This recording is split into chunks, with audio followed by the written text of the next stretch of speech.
A few verses from Luke 5.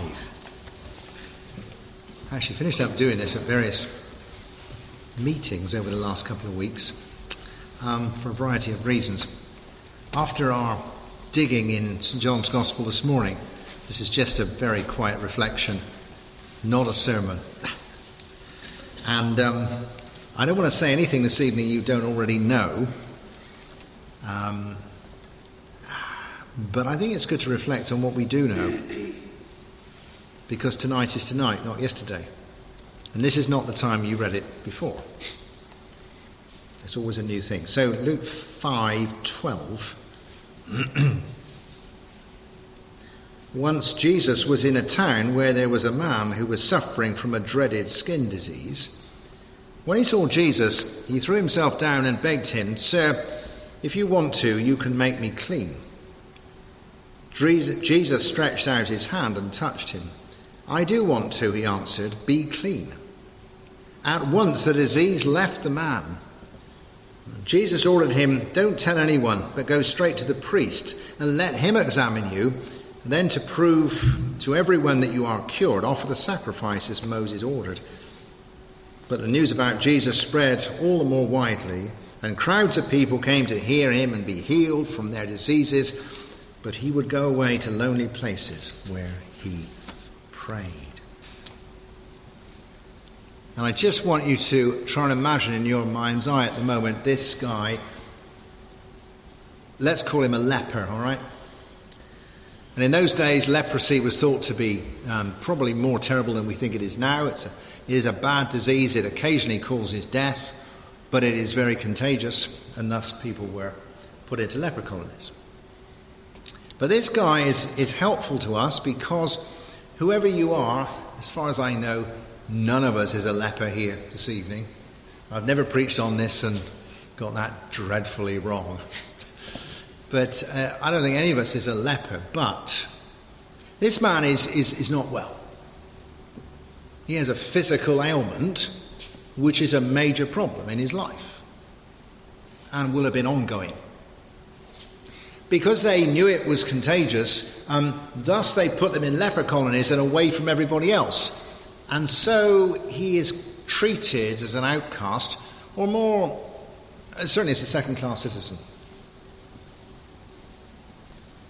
Worst of all, they thought wrongly that this was a punishment from God and that he was unclean and he wasn't allowed to come anywhere near God or the synagogue or the temple or anything else. So both physically, emotionally and spiritually, the man is in a mess. For a variety of reasons. He's definitely got leprosy, but that doesn't mean he's a sinner. But as it stood at the time, this man takes in everything, really. And so this evening, you see, if you have a sense of perhaps there is something wrong with you that you need to bring to the Lord, some kind of illness which you've brought to the GP but haven't brought to the Lord, or even if you have, then you might think on that. On the other hand, if you feel that you are in a small part of your life cut out from the in crowd, things that separate you from other people that say, it might be just because you go to church and you just don't get onto that list of people invited to this, that and the other. But it could be all sorts of things, and people stop talking about certain things when you arrive, sort of thing. They do that with me. I could probably learn a lot more jokes if I didn't have this job, But that sense of just a bit of distance, It's something which you have sort of taken on board and believe in now, that in a certain part of my life, I'm not particularly good. I have a poor self-image. I need to stay back. I'm on the defensive, really. I'm alienated sometimes from other people, but I may feel alienated from myself. I'm not, as we say, I haven't got it together. And it could be quite a small area. It could be your whole life, but it could just be a small area, And then you might feel that because of what you're doing and what you have done or what it is, then God is not going to want you. You are far from God. Sin always gives you that impression, and the devil backs it up with banners which say you are far from God. So you can see the range in this guy. And just because you're not a first century Israeli leper doesn't mean this is not a great passage for you. This evening, just pick around. I'm not going to pick around in you. Just pick around and say, where do I feel alienated from myself, from perhaps at a distance from other people, and have a bad self-image? Where am I feeling ill or unwell? Where do I feel far from God? It's worth doing that before we move on. Because I would encourage you from the Word to come before the Lord, not to study the leper coming before the Lord. This is for us, not just for him. And then we see what he does. It's only about 2 verses, doesn't do very much at all. But he definitely comes to Jesus when he shouldn't have come to Jesus. Lepers are supposed to stay in leper colonies or shout unclean or whatever they're supposed to do. This man sets aside what everybody else thinks and what everybody else has told him about himself throughout the rest of his life. That's quite dramatic. He's not supposed to be there. In fact, lots of people that meet Jesus are not supposed to be there. They're either supposed to shut up or they're supposed to be somewhere else or something. But this man says, I don't care that I'm a leper in this case. I'm done with the leper colony. I'm not going to shout unclean. I'm going to come right in the middle to all this and I'm going to come to Jesus. That is not easy because we are educated with our limitations. It's not just Clint Eastwood who said a man's got to know his limitations. Famous statement. You know? And I live with that. Oh, I can't do that. I could never do that. Oh, I can't go there. What do we say in a broad sense? I could never go there. And we don't mean geography. I'm not going there. Well, he goes there, doesn't he? When everybody says, you can't go there. And this evening, you might want to go somewhere in your mind, in your soul, in your heart, in your prayer, where all of the rest of you says, you can't go there. And everybody else who knew you say, oh, I don't want to go there. He goes there, doesn't he? He came before the Lord, where he wasn't supposed to be. And those who have been Christians for years know exactly where you go and where you don't go. You've been trained by people like me to know. Well, just put that to one side. And so he comes to Jesus, and then he has a really interesting attitude, doesn't he? He throws himself at Jesus' feet. Now, as a sort of person I am, with the sort of upbringing that I am, I do not do throwing myself at people's feet. I wasn't brought up to do that sort of thing. I stand up. It's a bit, after all, you don't know what's been there before you've thrown yourself down, sort of thing. But it is melodramatic. It's the sort of things that people do in certain sort of churches. But in the Hebrew view of worship, as I would have said to you before, every Hebrew word in the Old Testament for worship is a description of a physical orientation. I will lift my hands, I will raise my eyes, I will bow the knee, I will lie down, I will stand up, I will... Because we're all joined up. It's what we call body language, isn't it? And so when man throws himself on the ground, he's putting his whole self into it. He doesn't stand there with his hands in his pockets and feel throwing himself on the ground, like sort of a Greek might think, well, I'm throwing myself emotionally on the ground, but I'm standing physically up. He's not a Greek, right? And so he throws his whole self into it. And I'm not used to that. Although, I was saying to Karen earlier on, some of the best prayer times I've had in very ordinary Methodist churches where everybody was lying on the ground. On the carpet, as it was, actually. Why is it so good to pray laying on the ground? I don't know, but it's very effective. Because it's body language. You can't get any lower. He did this. It's a good approach. And very often, if you've been a Christian for a long time, my approach is to come to the Lord standing up, possibly with my hands in my pockets, possibly with my hands behind my back, to have a conversation about the subject. And it's far too equal, isn't it? Far too, let's talk about it. Jesus is there, and he's there. That's a good, could you put yourself there? You're not putting yourself there before the rest of us, but before him. The man gets this absolutely right, doesn't he? And then he says, The bit he says has got two really sensible bits in it. If you want to, you can make me well. There's a real healthy sense of humility there, isn't it? It's not wimpish, I don't expect you'd want to do this sort of thing that you hear in some sort of prayers, we're not sure you could do. There's not that. But on the other hand, there's not that triumphalist someplace you get prayers you get in some other place. Oh God, we claim this, sort of thing. It's a humility there that says God is God. We've all of you have prayed prayers, and all of you have prayed prayers except the saints who can speak to me afterwards that appear not to have been answered. Because God is God. It's not because God's not good, it's just that God isn't you. And he says if you want to.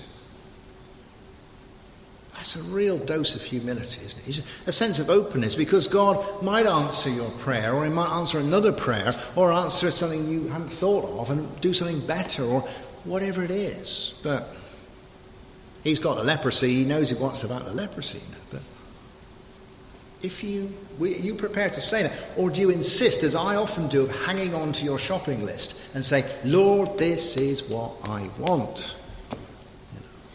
Or are you prepared to say, here I am, Lord. If you want to, if this, you can do this. He doesn't mean if God has sometimes given you a hard time. He means I just don't know the mind of God. God might want to do something much more interesting than I'm asking for. So let's keep an open mind on it. But he also says you can make me well. There's a real dose of faith in here. This is not, he hasn't come all this way, he'd be told off for all this. He's not lying in the dirt here to sort of say, Lord, I'm here and let's see what happens. You can make me well. And well means the whole lot. Spiritual, emotional, physical. You can put me back together again.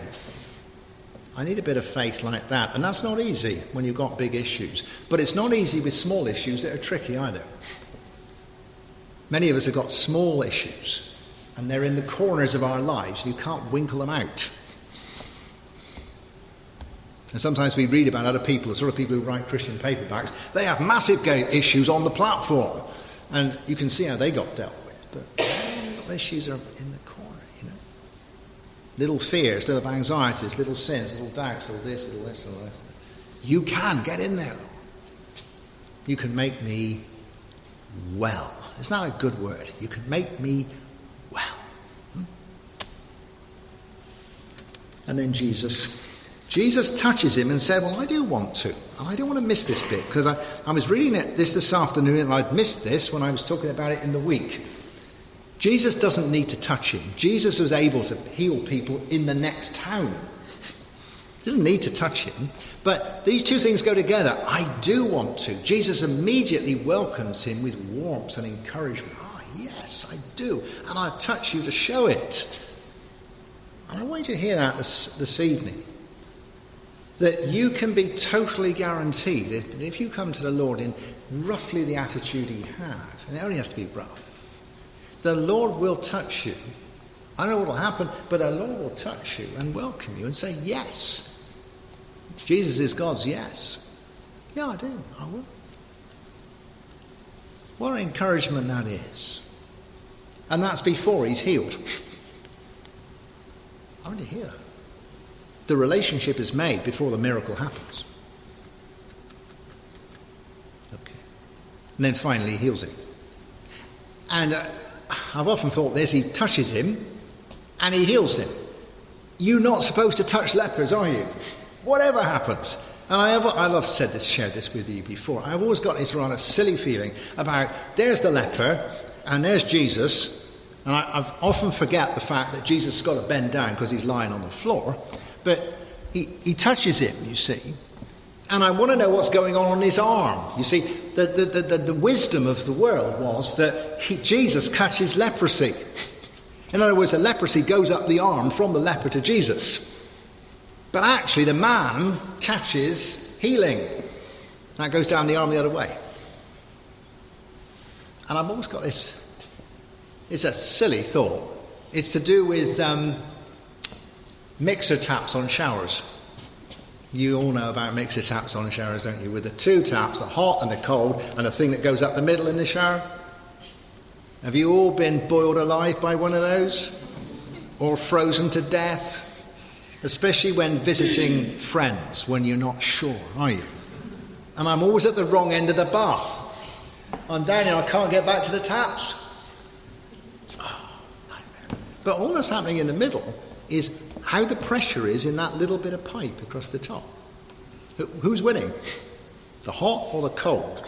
And you've got to get it just right. But with Jesus, I always think of the Spirit, the warm flowing down rather than the cold flowing up. It's only an analogy. But I've always felt that because I'm pessimistic, I think, and when you go and talk to somebody else who's in the same boat as you just got two cold taps, haven't you? You know? The sort of problem shared is a problem doubled sort of person. But with Jesus, there's positive pressure of healing or forgiveness or hope or even joy or a bit of peace or a bit of guidance or a bit of energy at the beginning of the week sort of thing. And rather than being sapped by you, Jesus gives to you.